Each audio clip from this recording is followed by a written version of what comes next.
Oh, hi there. I'm making this video to state that I'm not a Chicago Blackhawks bandwagon jumper. I've been a fan for a number of years, in fact before they won their first Stanley Cup, but probably right about the time when Patrick Kane and Jonathan Toews were drafted. I spent a brief period in the lunatic asylum during 2010 where I was able to watch the game 4 of Chicago versus San Jose in the conference final, and Chicago won 4-2. That meant a lot to me at the time, and I'm glad I was able to have that memory in such a dismal place, because it was kind of funny. Like, there were a few guys who wanted to watch it and a few guys who wanted to watch the news, and we were able to broker a deal where during the intermissions they were allowed to watch the news, and there's no time, like there's no clocks or anything like that around there. So when they were watching the news, we basically had to guess when the game would be back on. Now, I made it a point to mentally count in my room how long it was going to take before the period was ended, and right down to the point 5 seconds before they dropped the puck for the next period, I would get it every time, because I had a rough idea and I just knew. I don't know, I'll call it divine luck or something. So yeah, that was quite an exciting game to watch. It made me feel good, and I was out of the loony asylum a couple days later, and I watched the whole series of Chicago versus Philadelphia, where they ended up beating them and winning the Stanley Cup.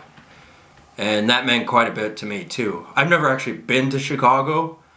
I live here in Vancouver, and Vancouver's had 2 close attempts at winning the Stanley Cup. They're still a favorite team of mine, and I still respect them. It's just, you know, I'm leaning towards Chicago. Another reason why I am is because my grandfather was Lax Kw'alaams, which is a native band around Port Simpson, and I'm quarter. My grandmother's Dutch, and my mother's half Lax Kw'alaams, and that makes me quarter Lax Kw'alaams, even though I don't really look like it. You know, take my word for it that I am. So it was nice that he was able to see the Chicago Blackhawks win the Stanley Cup 3 times before he passed. He passed in late 2015. Rather a horrible death, actually, of cancer, which was definitely regrettable, but nothing any of us could do. My grandfather did have some goals in life. His name was Harvey Brooks. I don't feel bad about saying his name or anything like that or whatever, because, well, he's dead now, so I don't think he cares too much. But in his earlier life, he went to residential school, and he was subsequently raped by Christians of English background. So that, I believe, affected him throughout most of his life, as it would for anybody.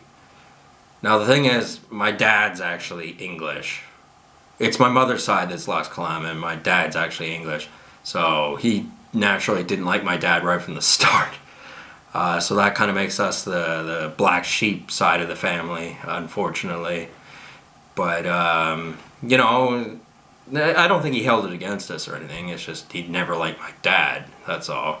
Not that my dad had anything to do with any of his misfortunes or anything like that, but, you know, because he was English, you know, whatever.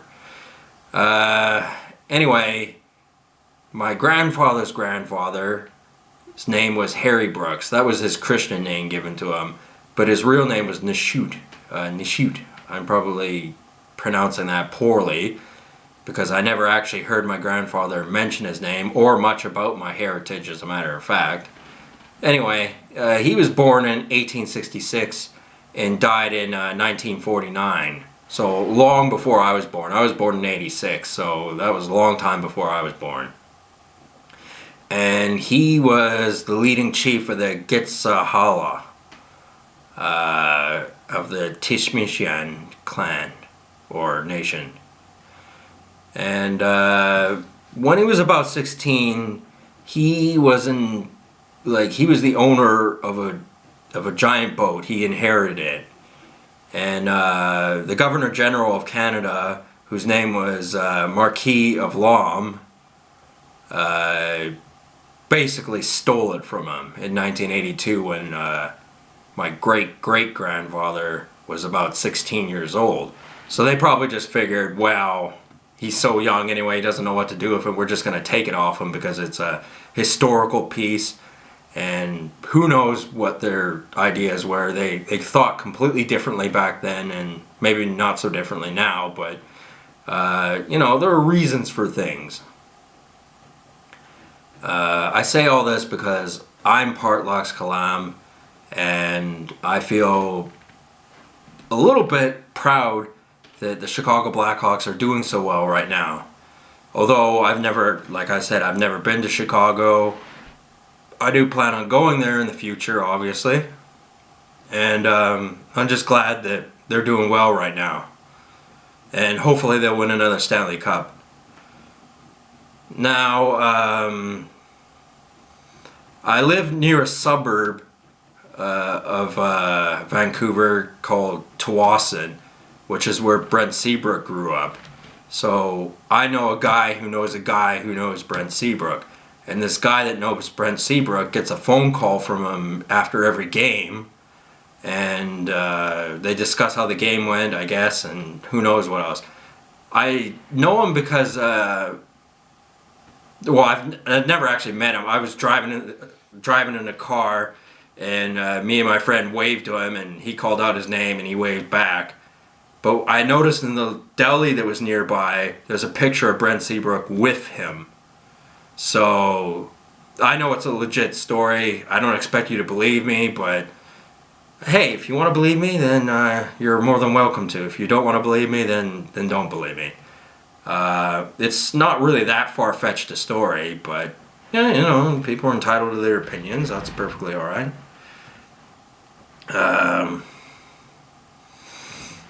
Yeah. I hear Brent Seabrook's, it's the winning the Stanley Cups has gone to his head, and I heard something mean about his brother, that he actually pushed a woman into a pool at his house party and called her a filthy rat. I don't know if that's true or not, but that's what I heard. That would be kind of a jerk thing to do.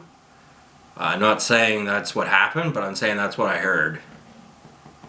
I wouldn't look poorly towards them because of that. I mean, whatever. They're in a completely different league than we are, us common folks. So, you know, I'm sure there was a reason, or if that did happen, I don't know. Anyway, yeah. So I feel a bit of a little bit of a tie towards me, and not only my First Nation side, but also how well the Chicago Blackhawks do. If they do well, then that's just good news, because I respect them as a hockey club and really would like to see them do well. Now getting back to my great-grandfather's boat. Currently it resides within the American Museum of Natural History in New York. There were several attempts to try and bring it back here, but that's been pretty unsuccessful. I will go to New York at some point and view that boat from the position I can. Yeah. It's an awesome piece of history, and it's kind of nice to inherently be kind of related towards it. I mean, I didn't do anything special. I just happened to be born in the right place, I suppose. But, you know, you take the cards you're given in life. And I think that's a pretty cool thing. So anyway, to sum this up, I'm not a Chicago Blackhawks bandwagon jumper, where I just want to support the team because they're doing well all of a sudden in the last few years, and the second they're not doing well, I stop liking them. This will be a lifelong liking them sort of thing for me. I like a whole pile of NHL teams. The Chicago Blackhawks aren't the only team I like. Like, I like Tampa Bay, I like Florida, and I've liked them for many years. I have a throwback Florida Panthers jersey that's authentic that I paid about $50 for, which is a pretty good deal. Unfortunately, my brother threw up on it, but it can be cleaned. I've just been a little lazy about it. I got to get on that. But anyway, so I like the Chicago Blackhawks. I feel I have some ancestral ties towards First Nations, which, as you can see, the Chicago Blackhawks emblem resembles that. And I feel as though I had some current circumstances where it was a real pick-me-up to be a Chicago Blackhawks fan. It really, even though I'd never been to Chicago, it really made me feel good to be cheering for them. Not to say that couldn't have happened with the Canucks, but the Canucks, they're kind of downers, especially right now. But it's just all about circumstances, you know? And I feel that if they won again and again and again in the not too distant future with most of their core players like Duncan Keith, Patrick Kane, Jonathan Toews, Marian Hossa, Brent Seabrook, and all them, that would be a dynasty, and that would be really awesome to see. Anyway, I've said my piece about my grandfather and other little things. So I guess I'll wrap this video up, and if you liked it, thank you. Good day.